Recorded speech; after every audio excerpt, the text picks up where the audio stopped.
Welcome to Bird Camp Radio, where the coveys rise from the high pines, marsh valleys, sagebrush seas, and the shelf rock ledges. Here at camp, the fire's always glowing, the dogs are never far, and the stories of birds, wild places, and the upland life are just beginning. This is Bird Camp Radio. Before we get into today's episode, I want to thank a company Rachel and I personally trust, Pet Commute. We have worked with them several times ourselves, and I can tell you firsthand, they are reliable, safe, punctual, and they give frequent transport updates.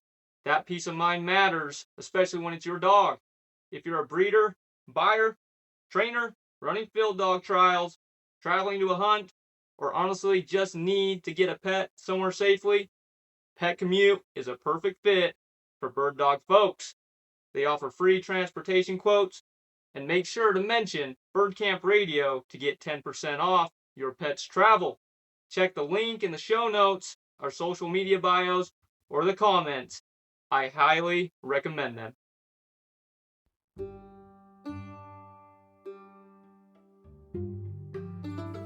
Welcome back, everyone, to the Bird Camp Radio podcast. We're excited to be here for our 27th episode of Bird Camp with Joe Lesmeister. This is going to be round 2. We actually tried to do an episode last week, but had some technical difficulties with weather and some storms, so you gotta love technology and the weather every once in a while. So Joe sent in his bio last week, and I'm going to read that for us today before we get started. Joe Lesmeister was born and raised in central North Dakota on a small beef cattle farm, where his earliest hunting memories began with shooting small birds with a BB gun. He later progressed to hunting gophers with a .22 and eventually used a single-shot 20-gauge shotgun to pass shoot doves, which led to waterfowl hunting during his high school years and the occasional Hungarian partridge encountered on his way home from school. He also deer hunted with his father and a neighborhood group in his younger years before eventually moving out of the state. After relocating to Minnesota, Joe attended college and joined the workforce, taking a break from hunting until his early 30s. Growing up, he never had a bird dog, only farm dogs such as German Shepherds and Collies. In October of 1999, he received a lab mix from a friend he worked with, which reignited his passion for hunting. That same friend later invited him to North Dakota for a pheasant hunt, an experience that sparked his renewed interest in upland hunting. About a year later, a coworker invited him to South Dakota to hunt pheasants, and from that point forward, he was fully committed to chasing upland birds. Today, Joe owns 4 hunting dogs, 3 Labrador retrievers, and a poodle pointer, and spends 60 to 70 days each year hunting multiple species across several states with a variety of partners, including his life partner, Kim. He eventually purchased the South Dakota home that once belonged to his coworker, along with the neighboring property. The original house is now used for his personal hunts and to host friends throughout the fall pheasant hunt season, while the second property operates as Paradise Lodge, Airbnb rental for visiting hunters. Joe plans to retire in approximately 5 years and split his time between North Dakota and South Dakota. His goal is to run a small campground in North Dakota through October each year and then spend the remainder of the season pursuing upland birds until the final season closes. Everyone, this is Joe. Joe, how are you? Pretty good. Just sitting here watching it snow sideways. The old winter that just won't go away up here in northwest Minnesota. Wow, that's crazy that you're right back at it again with the snow. Little do you guys know, like I said before, we had a little bit of technical difficulties and some errors with getting this on last week because of the weather, and I think it played a little bit with with our situation. We had quite a bit of snow and some storms going on last week. You did as well, and we finally cleared up. We're back into the 70s already. Oh man, I'm jealous. Still in the low 40s here. Winds blowing. And it's No, so yeah, the weather's been a little bit crazy. I mean, for you, you're still in the 40s. We went from, there was like 2 days in a row that in the mornings we were in the mid 20s, and now within a few days we're already back up to the 70s, and at night we're sitting in our 40s. So it's crazy what this year has brought for us. Yeah, it's supposed to come around this weekend, so I hope so. Hey, that's good.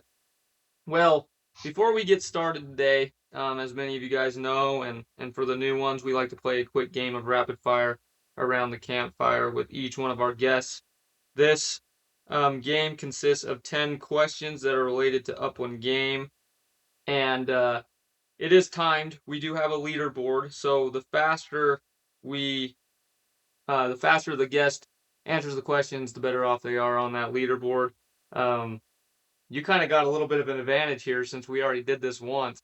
So, hey, well, that's all right. That's all right. Have a little bit of time to think about your questions, about the questions and your answers. So, if you don't have any questions, we'll just get started with it. Let's roll. All right. Favorite wild bird to chase? Prairie grouse, Most challenging bird? chucker, Favorite dog trait? cooperation, Best bird for eating? Hungarian partridge, Go-to field snack? Tim's homemade jerky. Dream hunting destination? Don't really have a destination, but I got a dream season. Favorite month to hunt? September, October. Game bag or vest? Final rise vest. Solo hunt or with a group? Solo. Lead or still shot? Non-toxic. There we go.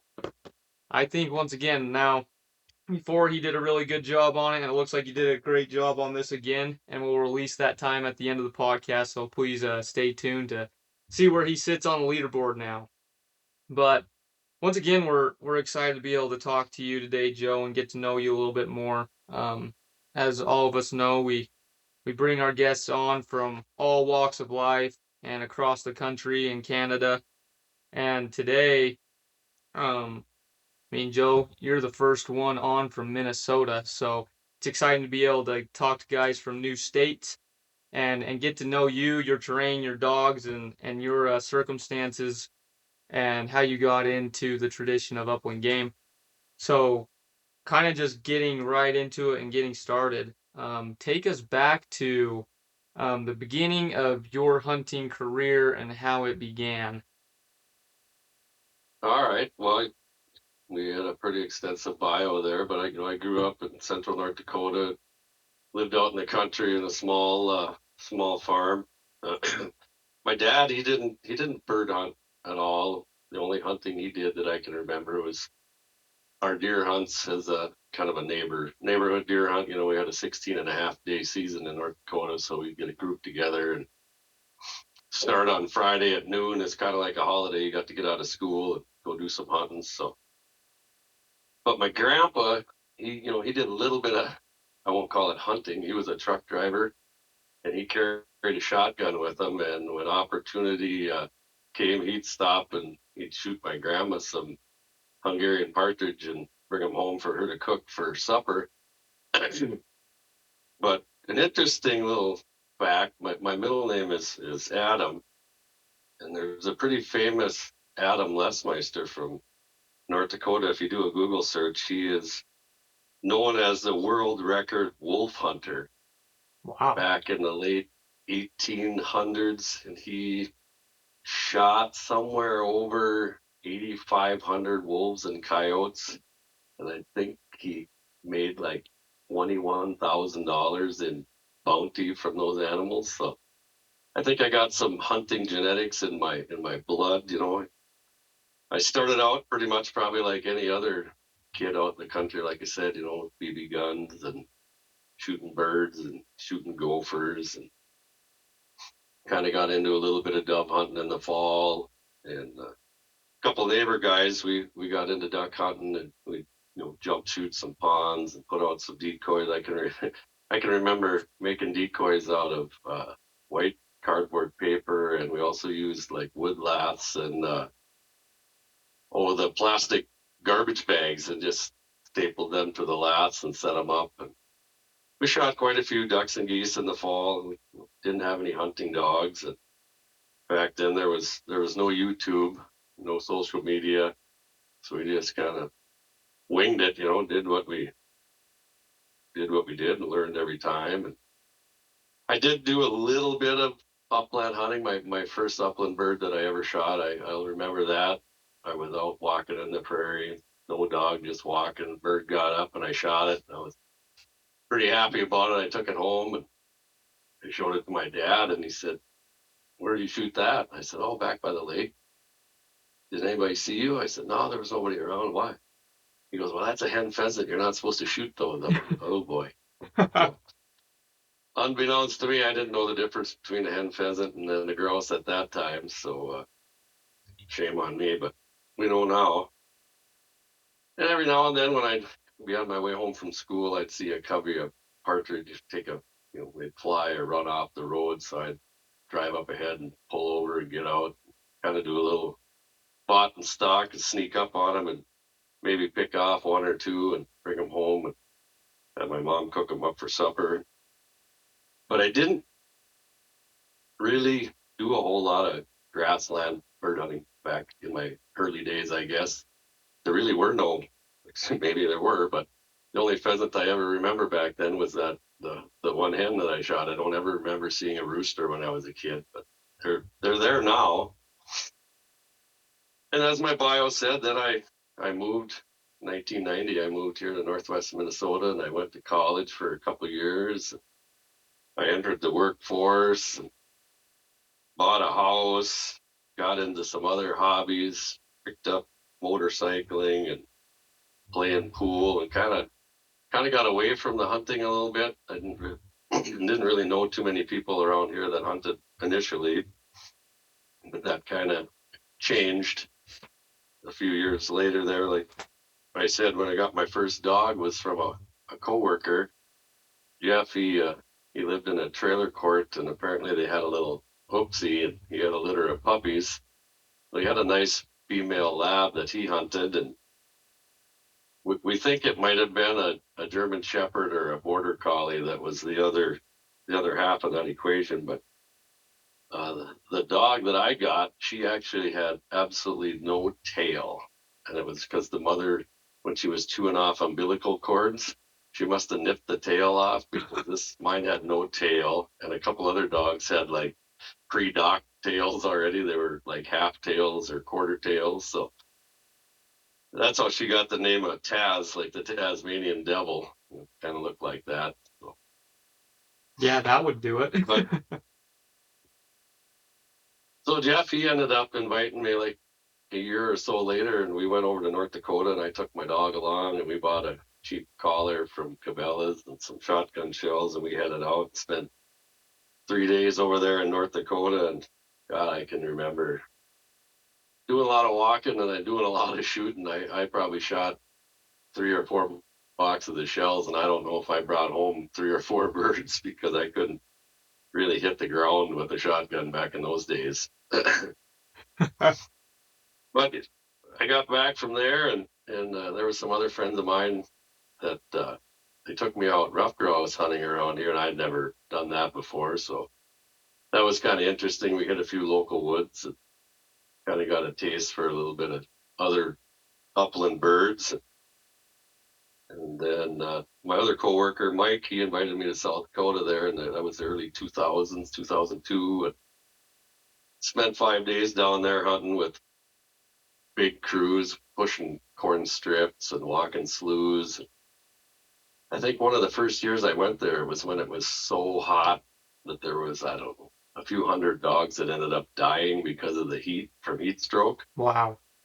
And I just look back on that now, and back then I didn't carry any water for my dog. I don't even know if I carried water for myself. We just bailed out of the truck and went walking. If the dogs found a stock dam or a puddle, that's what they drank out of, or they got wet. It's like you kind of chuckle at some of that looking back at it now.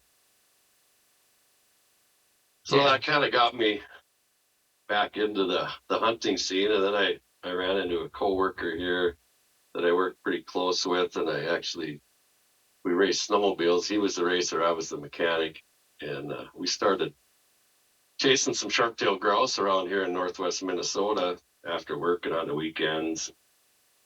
That led to going back home to North Dakota and finding out how many sharp-tailed grouse and Hungarian partridge were actually around back where I grew up.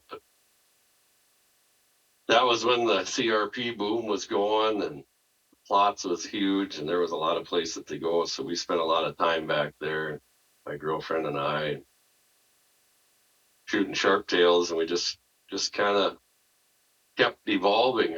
I made the South Dakota trip an annual trip until I actually ended up buying that house from a buddy of mine there in 2013 for pretty much a song.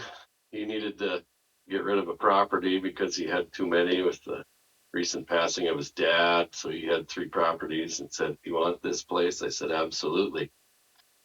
And I bought it for $3,500. And it's an old farmhouse from the late 1800s, but it'll sleep 13 guys. It'll keep you warm and fed and showered. We got a garage all set up for bird cleaning. So there's been a lot of memories made there. I've been going there since, like I said, 2002. So we're 20 some years into that program. Wow. We started meeting other people. I started getting into sporting clays, actually trap.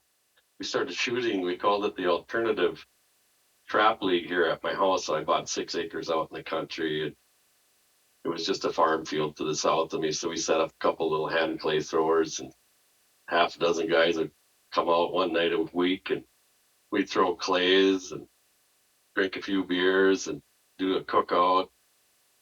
Eventually, we learned that there was actually a club in town, outside of town, that you go and shoot clays. So we ended up out there. That was probably in the around 2004, 2005. Boy, I got hooked on that pretty quick when I got into the game of sporting clays. So I've been doing that. I'm on the local board there. I'm kind of in charge of the sporting clays course and getting our 5 stand system set up. I take care of all the maintenance and setting up the targets, figuring out what kind of combinations to shoot, and running our social media. So that keeps me busy. But the one thing that did is it really cut down on my shell consumption. I went from shooting 3 boxes in a weekend and bringing home maybe 3 birds to, shooting maybe 4 or 5 boxes a season, and bringing home quite a few birds actually. So that's definitely worth your time if you're an upland bird hunter and you want to get a little bit better. It definitely take up a little clay shooting in your off season. It'll help you out. Oh yeah, for sure. I mean, I think I don't remember if I told you this on the last one, but we did some sports clays for a work get together at one point, and I didn't realize how difficult sport clays are to shoot. I mean, I don't know which difficulty we were on. I don't know exactly what it was. It was already set up for us before, but I'm like, oh man, we got this in the bag. I'm like, this should be pretty easy. And I honestly think I hit. I don't know if I want to say this, but I think I hit like 8 out of 15. Oh, it's Well, bad. we had a guy when I started going out to the club there and shooting. When I started shooting, they were manual throwers, and we actually had high school kids that they paid to come out and walk around with us, and they'd go out to the throwers that were sitting in the trees or wherever, and they'd throw them load the machine and pull the levers for us. Well, now we're all fully automated, wireless, whatever. But there was a guy there, and he shot every week religiously, and he shot like 7, 8, 6 every week, and he loved it. Wow. And that's out of 50. Holy He cow. finally he finally he finally broke 10, and we never saw him again. He never came back. He called it. He's like, I'm done. This is good. I'm like, he must have hit his goal. So He did it. Yeah, it's deceiving, really it is. I mean, you think about it, it's like, oh yeah, that shouldn't be too bad. You get out there and I was just about to walk away. I'm like, yeah, I'm just embarrassing myself at this point. That's kind of the fun for me being a shooter. I like to, when I set the machines up and set the targets up, how can I deceive the shooter? How can I make this, something it looks completely different than what it actually is. It could be going two different directions from where I'm looking, but when you're shooting, you don't see that, You're standing by the machine, you can see a lot of stuff. So Right. it's kind of fun to make it challenging for all the shooters and think of ways to make yourself better. Being able to do that. No, that's cool. Being able to pick that up, and I mean, you got a lot of good things going for you right now, and one of those things is, I mean, looking ahead, you're planning to retire in about 5 years and split time between North Dakota and South Dakota. What are your plans there? Talk a little bit about that. What the future holds with retirement. Yeah, so my parents own a small farm. They've got, I think it's 280 acres, mostly native pasture ground and some hay land. My dad doesn't have cattle anymore, but he does a little hay cutting for some of the neighbors, and he rents some of his pasture out. But my mom actually started a campground. She bought a little chunk of land a couple miles from the farm. I don't know. It's been quite a few years now, but she's built herself up a pretty good little clientele, and she has 4 rental campers there that are all fully outfitted. So if you want to go camp in the Prairie of North Dakota and you don't have a camper, you can just show up and rent one of theirs.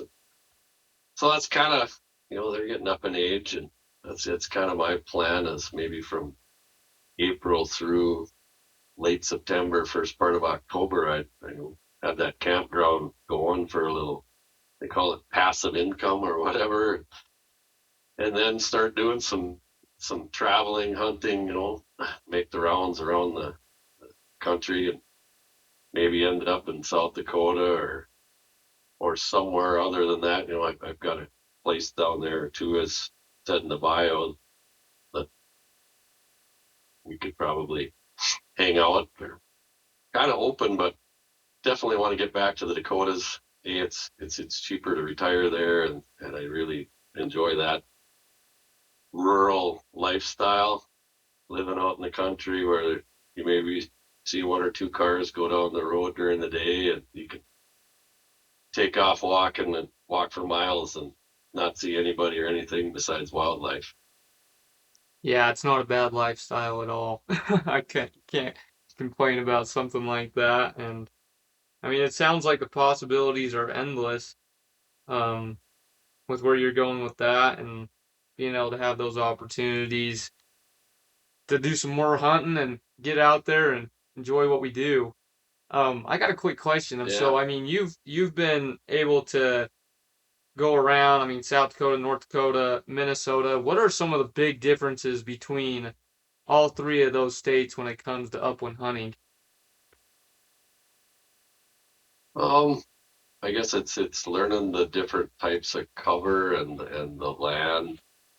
Take for example, I my favorite bird to hunt right now is sharp-tailed grouse or prairie chickens, just because they're out in the prairie and it's open and you can see your dog working, and they're pretty I don't know what you want to call it, historic birds. So it's fun to chase something that's been around way longer than you'll ever be. So you know what? Every state's different. Over here in Minnesota, I end up following brush lines and lower swampy areas, or you know around ag, depending on if it's a CRP field or something. But if I'm going to state land where it's big chunks, it's brushy areas where I'm looking for them. North Dakota, they're more in the grass, or they're in the like old pasture land bordering ag. You'll find them along the soybean fields. That soybeans really changed that type of hunting for me over the years. But before the soybeans became so popular, it was a lot easier to find birds. They seem to kind of hang out in the soybeans a lot, especially when it's hot. I don't know if they like being in there for cover and staying cool or what, but it's made it a little bit more challenging. But you go out to Montana, now you're hunting more hills, rolling hills. You got ravines and draws. Find them in the brush when it's hot out. You go out to the grasslands and pier. Now you're in big rolling hills and ridge lines and hilltops and little bowls, whatever. Nebraska's pretty similar. We were in the sand hills of Nebraska last year in September and tried that out for a while, and that was new country to learn because it's expansive and it all looks the same. It's like, where do you start? But you just pick a spot, start walking, and start learning. When you find them, and look around. Why are they there? What are they doing? What are they eating? Pretty soon you start putting two and two together and start targeting areas that look similar and have pretty good luck that way. So they seem to adapt pretty well to their environments. Pheasants, they're going to be in the grass until it gets cold, and then you better head to the cattails or the trees. That's their life. No, that's true. I mean, I find a lot of enjoyment in that aspect of the hunting as well. I mean, these birds are very versatile and they adapt really well. And it's kind of interesting because here in Utah, one of my most favorite things to hunt here are our blue grouse or our dusky grouse, and they're actually native here in Utah. I didn't know that until one of the previous podcasts that I did with our Utah upland game coordinator, and she was talking about how they are one of our actual native species here, and it's been fun because for the past few years, I mean, it's kind of nice having onX, being able to pinpoint where they're at, write notes down, and I've been kind of doing that for the past few years, and it's a lot of fun being able to kind of see the migration throughout the year. Because I mean, we'll start shed hunting early in the year when we're not hunting, and then doing scouting for big game as well, and kind of running into these birds throughout the year and seeing what they're doing, and kind of interesting to see because they'll actually reverse migrate. So as it gets colder, the higher they go and the warmer it is. Right now, like just like last week, we were up shed hunting and we got up to the first hill. We were about at 5,500 feet in elevation, and we'd gone up. We started about at 5,000, went up about 500, and ran into our first grouse there. And I'm like, wow, this is the lowest I think I've ever seen them here in Utah. Yeah, they're a bird that's definitely on my list. I almost did that when I was in Wyoming back in 2018. I went there for sage grouse, and I got some pretty good intel from the local biologist there. And I was very successful in getting my sage grouse. And I should have taken a day and went looking for some blue grouse, but I decided to come home early and save some vacation and use it later in the year. So I want to get out and do that sometime. But you said onyx, and man, I don't know what we do without that tool. I'm taking pictures now, and I'm putting notes in there every time I hunt somewhere. I'll put a note in there. On this date we did this and saw that, whatever, because you can. It's amazing how much you can use that and how beneficial it is. Oh, it is. I'm getting worried about the next step of when I run out of space or how that even works. I'm like every time I do one, I'm like, oh man, when am I gonna run out? Yeah, I sat down last winter and started creating folders by state, by species, blah blah blah. So it's kind of organizing all my stuff because it was getting to be kind of blurry to look at. Some of it is you can turn things on and off depending on what you're hunting. So that's kind of nice. Oh yeah, it definitely is. Um, so I got a question for you, and kind of going back with it all. I mean, you're able to go around, see different places. Retirement's coming up.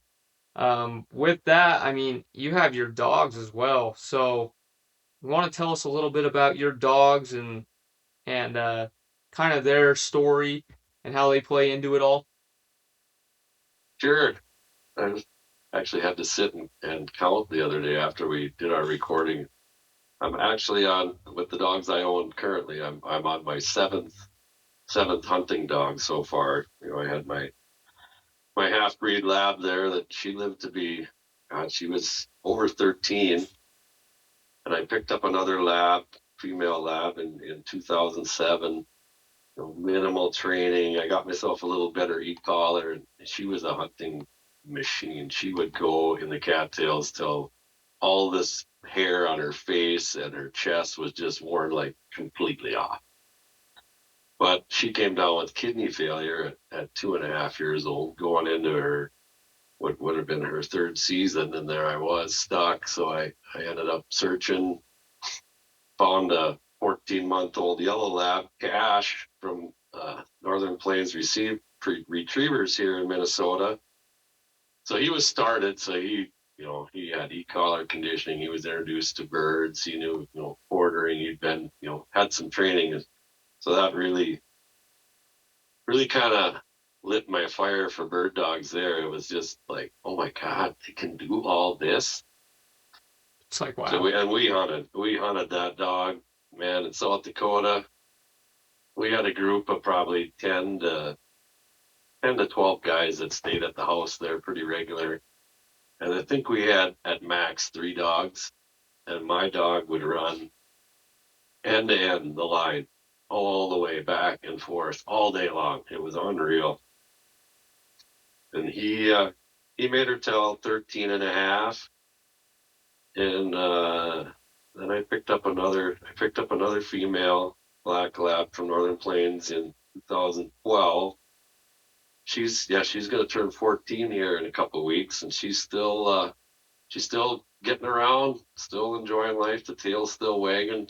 She pretends not to hear every now and then, and wanders around at her own pace. But we'll see how long she can hang with us. But she's been fun to hunt behind. She's actually I'll probably get beat up for saying it, but a pointing lab, and she points hard. It's fun to watch. But the litter of pups out of her in 2017 with a grandson of Cash that bred my female, and I kept a male out of there, Rio. And he's what they call, I don't know if you ever heard of a Dudley lab, but he's got different pigment in his nose and his paws and his lips, and his eyes are a different color than most dogs are, yellow labs are, I should say. But he'll be 9 coming up here in May.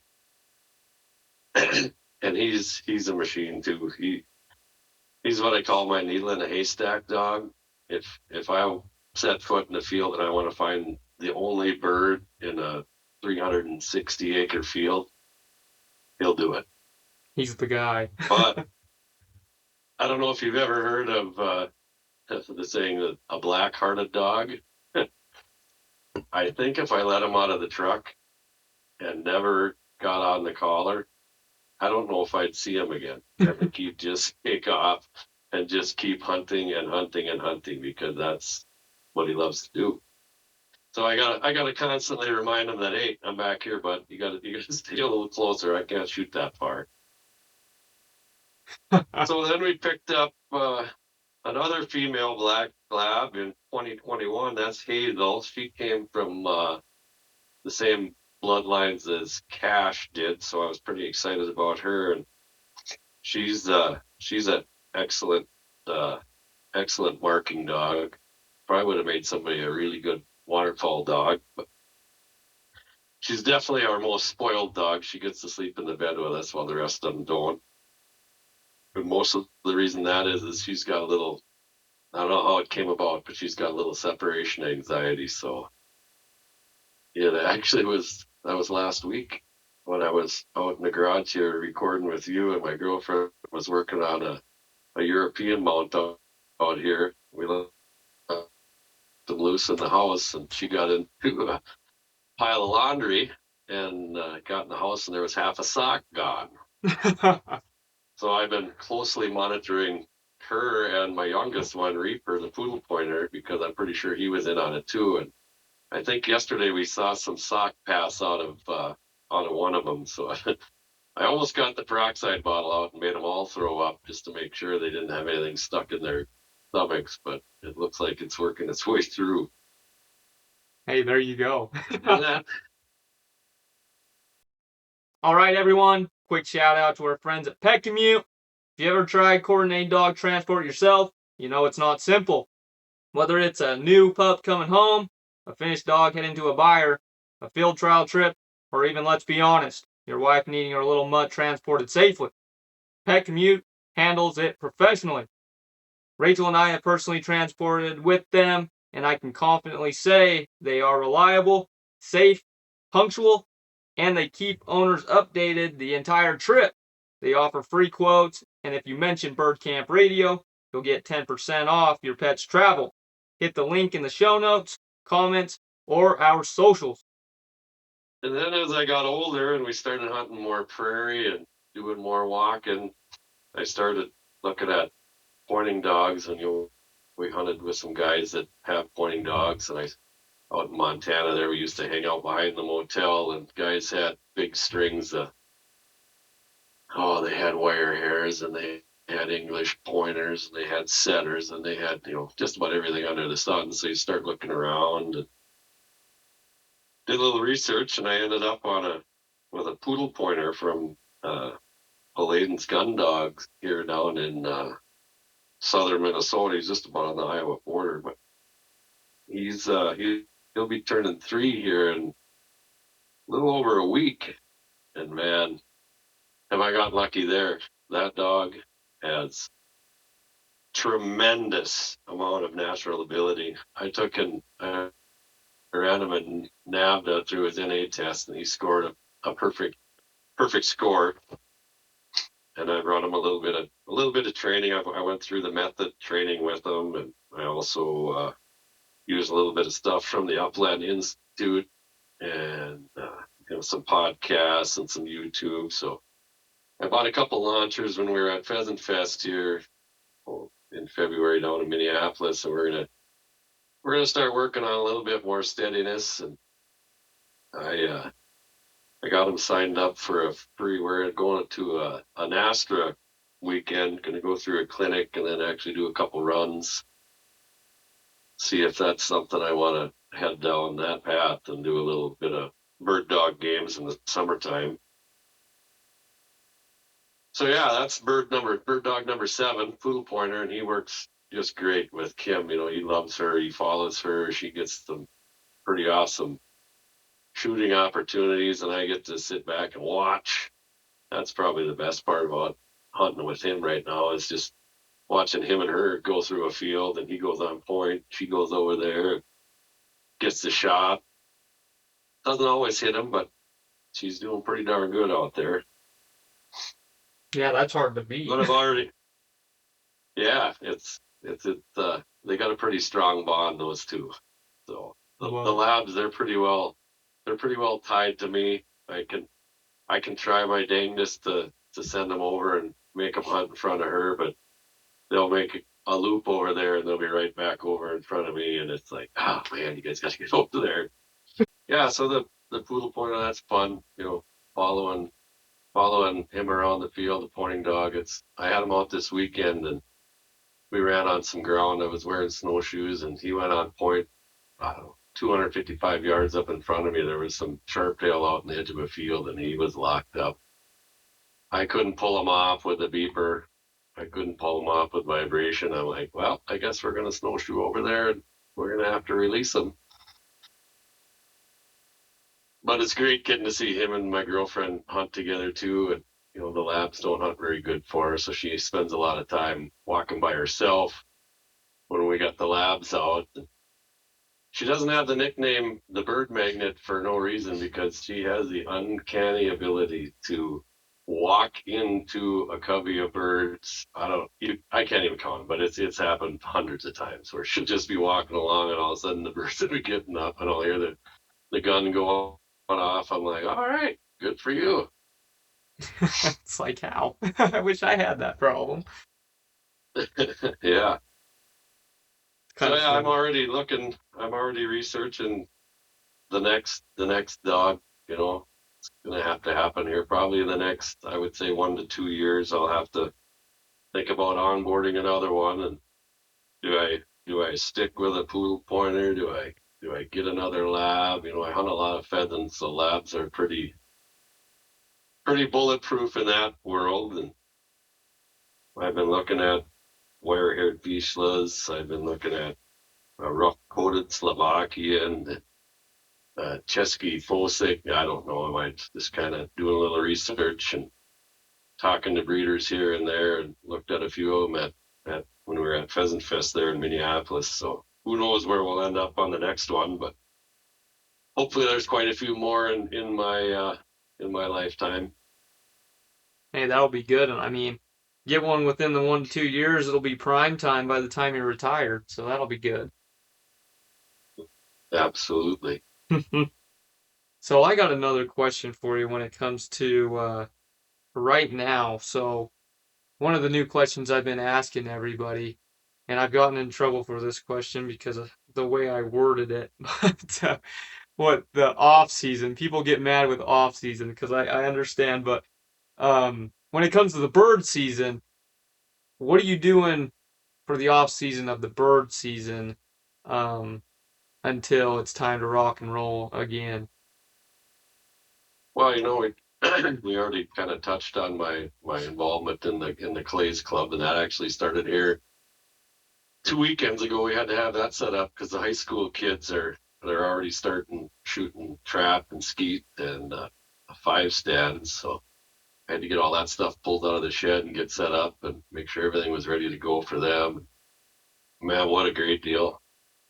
I wish they would have had that when I was in high school. We have, I think it's over 100 kids that are shooting out there. It's Wow, just really? amazing. That's our future. That's where it's going to come from. So get them out there, get them shooting, get them talking about bird dogs and bird hunting, and somebody's got to carry on these traditions. Yeah, But definitely. other things I'll work with. I'll work with my dogs. I do a lot of exercise. I'm a type 2 diabetic, so I try and stay pretty active. I try and do, a couple miles of walking every day or riding bikes. So I'll go out while it's cool. I'll do it after work.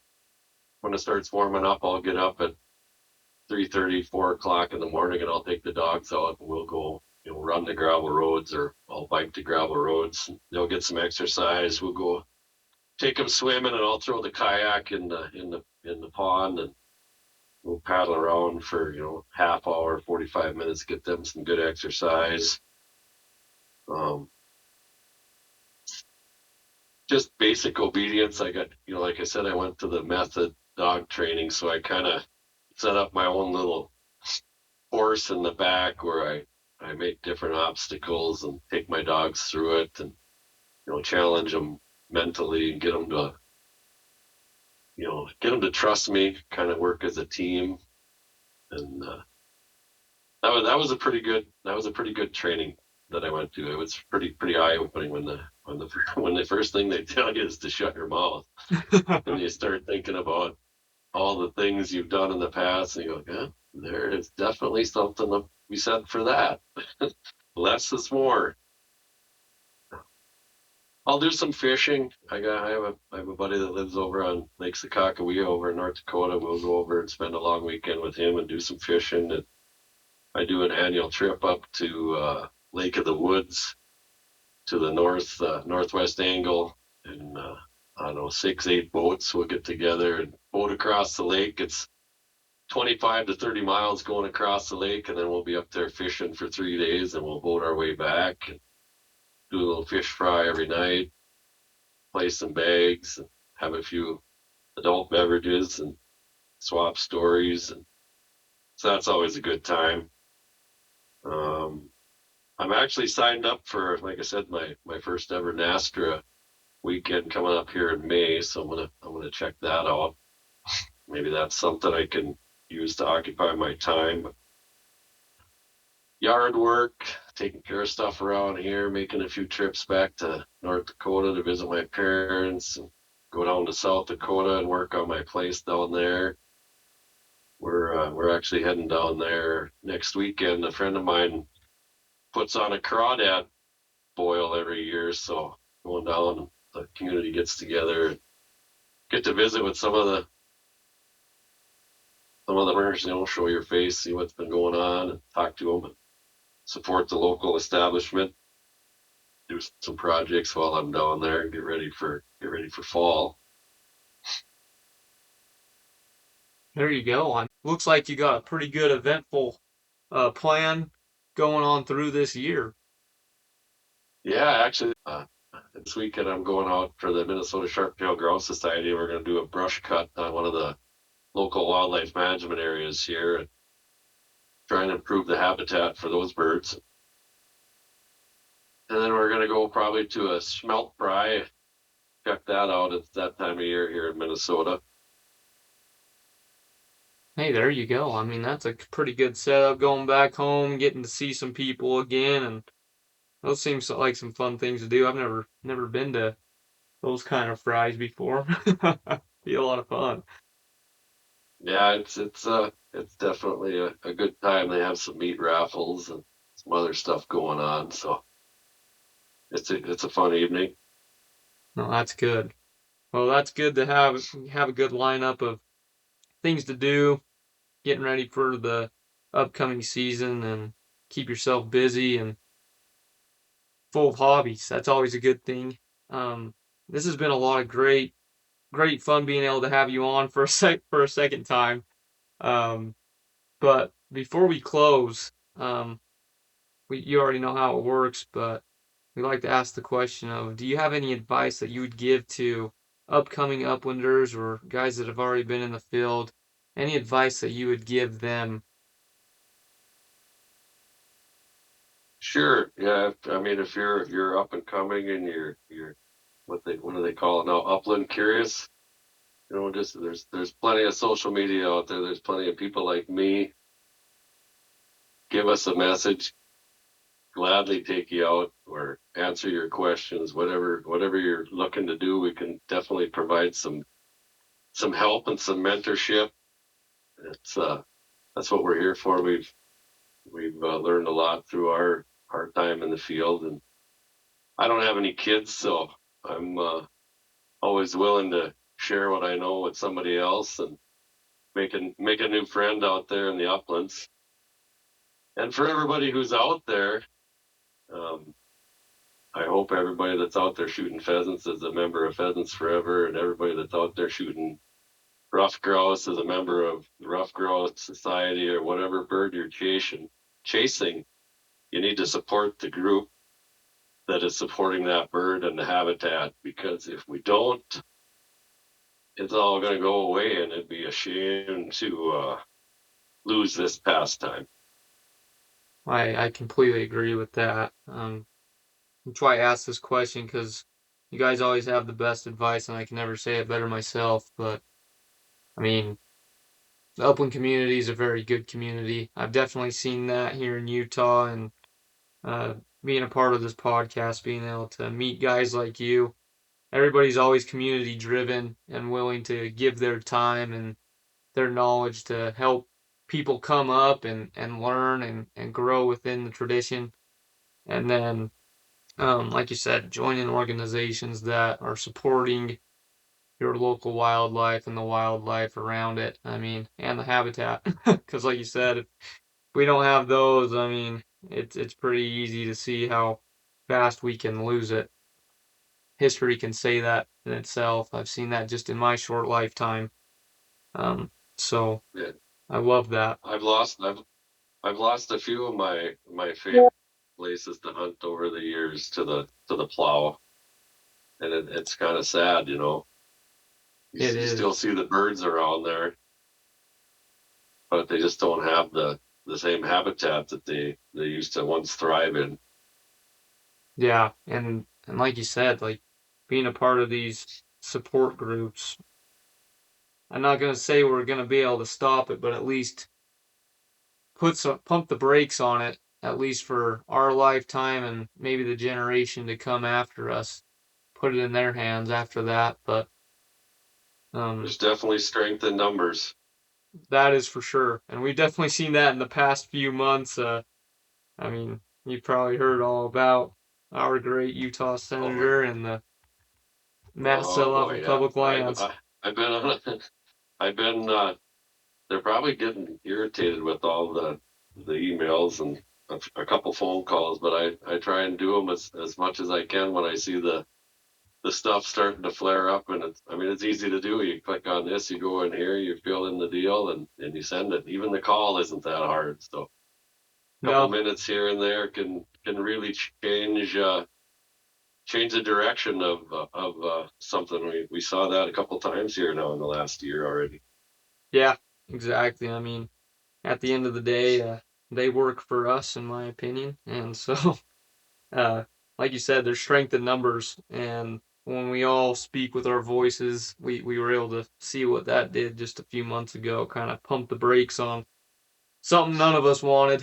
And so it's always good to be able to see that work in our benefit and favor, and be able to protect and sustain what we enjoy and should be able to enjoy for generations to come. So I love that, and I just appreciate your time and willingness to come on not just once but twice to share your story and a little bit about you and why you continue in the upland game tradition and everything that you're doing within it. So thank you again, Joe.